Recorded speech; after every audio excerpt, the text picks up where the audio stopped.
ఛత్తీస్గఢ్లో భారీ ఎన్కౌంటర్ జరిగింది. నారాయణపూర్ జిల్లాలో భద్రతా బలగాలు మావోయిస్టుల మధ్య ఎదురుకాల్పులు జరిగాయి. ఈ ఎన్కౌంటర్లో మావోయిస్టు పార్టీ జాతీయ కార్యదర్శి కేశవరావు సహా 27 మంది మావోయిస్టులు మృతి చెందారు. ఈ అంశానికి సంబంధించి పూర్తి అప్డేట్స్ మా ఇన్పుట్ ఎడిటర్ సూరజ్ అందిస్తారు. సూరజ్, ఛత్తీస్గఢ్ ఎన్కౌంటర్లో అగ్రనేత నంబల్ల కేశవరావు మృతి చెందినట్టుగా తెలుస్తుంది. అలాగే ఇంకో 27 మంది కూడా చనిపోయినట్టుగా తెలుస్తుంది. బ్లాక్ ఫారెస్ట్ ద్వారా మొత్తం 84 మంది కూడా లొంగిపోయినట్టుగా తెలుస్తుంది. ఈ 84 మందిలో అగ్రనేతలు ఎవరైనా ఉన్నారా? పూర్తి అప్డేట్స్ ఏంటి? కుమార్, ఛత్తీస్గఢ్ లోని అబుజిమాడ్ జనరల్ గా మావోయిస్టులకు కేంద్ర స్థావరంగా వ్యవహరిస్తుంటారు. ఆ కేంద్ర స్థావరానికి ఉన్న 5 ఎంట్రీ పాయింట్లలో నారాయణపూర్ ఒక ఎంట్రీ పాయింట్ గా భావిస్తుంటారు. ఆ నారాయణపూర్ లో జరిగిన ఎన్కౌంటర్ లో ఇవాళ 27 మంది మావోయిస్టులు చనిపోవడం జరిగింది.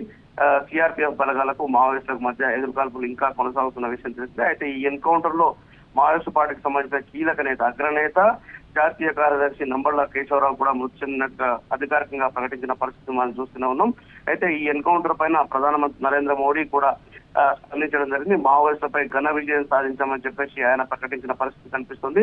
దేశంలో శాంతి కోసం మావోయిస్టులను నిర్మూలిస్తామని చెప్పేసి ఆయన పునరుద్ఘాటించిన పరిస్థితి కూడా కనిపిస్తుంది. ఇక ఛత్తీస్గఢ్ ఎన్కౌంటర్ లో మావోయిస్టు అగ్రనేత నంబళ్ళ కేశవరావు మృతి చెందినట్టుగా కేంద్ర హోంశాఖ మంత్రి అమిత్ షా కాసేపటి క్రితం అధికారికంగా ప్రకటించారు. నక్సల్స్ ఉద్యమానికి నంబళ్ళ కేశవరావు వెన్నెముకగా ఉన్నారని చెప్పేసి కూడా ఆయన వ్యాఖ్యానించిన పరిస్థితిని మనం చూస్తున్నాం. ప్రధాన కార్యదర్శి స్థాయి నేత ఎన్కౌంటర్ లో మరణించడం దాదాపుగా ఇదే తొలిసారిగా కేంద్ర ప్రభుత్వం అభివర్ణిస్తుంది. దాదాపుగా 30 ఏళ్ల గ్యాప్ లో ఇప్పటి వరకు ఇట్లాంటి సంఘటన జరగలేదని చెప్పేసి కూడా కేంద్ర ప్రభుత్వం వెల్లడించిన పరిస్థితి కనిపించింది. నక్సలిజం ను అంతమొందించే లక్ష్యంలో ఇది కీలక ముందడుగు అని చెప్పేసి కూడా కేంద్ర హోంమంత్రి అమిత్ షా వ్యాఖ్యానించారు. ఆపరేషన్ బ్లాక్ ఫారెస్ట్ ద్వారా 84 మంది నక్సలైట్లు లొంగిపోయారని చెప్పేసి కూడా ఈ సందర్భంగా ఆయన ప్రకటించారు. 2026 మార్చి 31 నాటికి నక్సలిజాన్ని పూర్తిగా అంతమొందిస్తామని చెప్పేసి కూడా కేంద్ర హోంశాఖ మంత్రి అమిత్ షా ప్రకటించడం ఈ సందర్భంగా ప్రాధాన్యత సంతరించుకుందని చెప్పాల్సి ఉంటుంది. ఇది పెద్ద ఎదురుదెబ్బగా మావోయిస్ట్ పార్టీ పరిగణిస్తోంది. తుపాకీ తూటాలకు ఆ పార్టీ జాతీయ కార్యదర్శి నేల కొరగడంతో పార్టీ క్యాడర్ అంతా కూడా షాక్ లో ఉన్నట్టుగా మనకు అందుతున్న సమాచారాన్ని బట్టి తెలుస్తుంది. దాదాపుగా ఈ దశాబ్ద కాలం పాటు ఉద్యమ ప్రస్థానం కొనసాగించిన నంబళ్ళ కేశవరావు ఇవాళ ఎన్కౌంటర్ లో మృతి చెందడం పట్ల కేంద్ర ప్రభుత్వం స్పందించింది.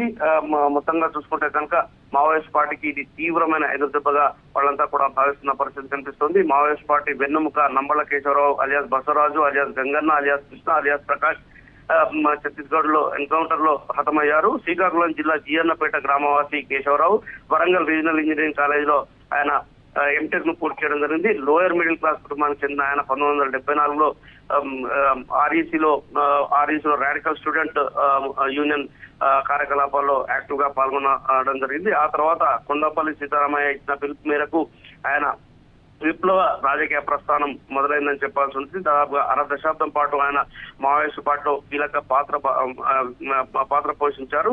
గణపతి తర్వాత 2వ పొజిషన్ లో ఉన్న నంబళ్ళ కేశవరావు అలియాస్ బసవరాజు కేంద్ర మిలిటరీ కమిషన్ చైర్మన్ గా కూడా వ్యవహరించారు. గణపతి పార్టీ పగ్గాలు చేపట్టిన తర్వాత 2వ పొజిషన్ లో ఉన్న ఆయన 2018లో రాష్ట్ర మావోయిస్ట్ పార్టీ జాతీయ కార్యదర్శిగా బాధ్యతలు స్వీకరించారు. అనారోగ్య కారణంతో ముప్పాళ్ళ లక్ష్మణరావు అలియాస్ గణపతి ఆ బాధ్యతల నుంచి తప్పుకున్న నేపథ్యంలో ఆయన ఆ స్థానంలో బాధ్యతలు చేపట్టిన విషయం తెలిసిందే. ముందు నుంచి కూడా మిలిటరీ ఆపరేషన్స్ పైన ఆయన ప్రత్యేక దృష్టి సారించారు. సిద్ధాంత రాజకీయాలతో పాటుగా మిలిటరీ ఆపరేషన్స్ కూడా ఉద్యమ పార్టీకి కీలకమని భావించిన ఆయన అనేక రకాల ప్రక్షాళన దిశలో పార్టీని నడిపించిన పరిస్థితి కనిపించింది. పీపుల్స్ వార్ లో మిలిషియా ఆ తరహా యాక్టివిటీస్ కు ఆద్యుడుగా ఈయనను చెప్తూ ఉంటారు. అనేక రకాల మిలిటరీ ఆపరేషన్స్ కు ఈయన ఆద్యుడు అని చెప్పేసి కూడా పార్టీకి సంబంధించిన సింపథైజర్స్ భావిస్తుంటారు. మావోయిస్టు పార్టీ దళాలకు తోడుగా ప్లాటూన్ కంపెనీల వ్యవస్థకు బీజాలు వేసింది కూడా నంబళ్ళ కేశవరావు అని చెప్పేసి కూడా పార్టీకి సంబంధించిన సానుభూతి పనులు పేర్కొంటున్న విషయం తెలిస్తే 1991లో పార్టీలో సైద్ధాంతిక విభేదాలు సంక్షేమం తలెత్తిన తర్వాత కొండపల్లి సీతారామయ్య స్థానంలో పార్టీ సారథిగా గణపతి బాధ్యతలు స్వీకరించారు. ఆ తర్వాత ఆయన 2వ తరం అయితే ఆ తర్వాత ఇప్పుడు నంబళ్ళ కేశవరావు 3వ తరం పార్టీ నేతగా ఎదిగిన పరిస్థితి. ఆయన జాతీయ కార్యదర్శిగా బాధ్యతలు 2018 నుంచి నిర్వహిస్తున్న పరిస్థితి. యాక్షన్ టీంలను ప్రధానంగా ఆయన వివిధ రకాల వ్యూహాత్మకంగా వినియోగించి రాజకీయ టార్గెట్లు కావచ్చు లేదా పోలీస్ టార్గెట్లను అచీవ్ కావడంలో సక్సెస్ సాధించారని చెప్పేసి కూడా పార్టీకి సంబంధించిన సింపథైజర్లు చెప్తూ వస్తుంటారు. Right, thank you Suraj.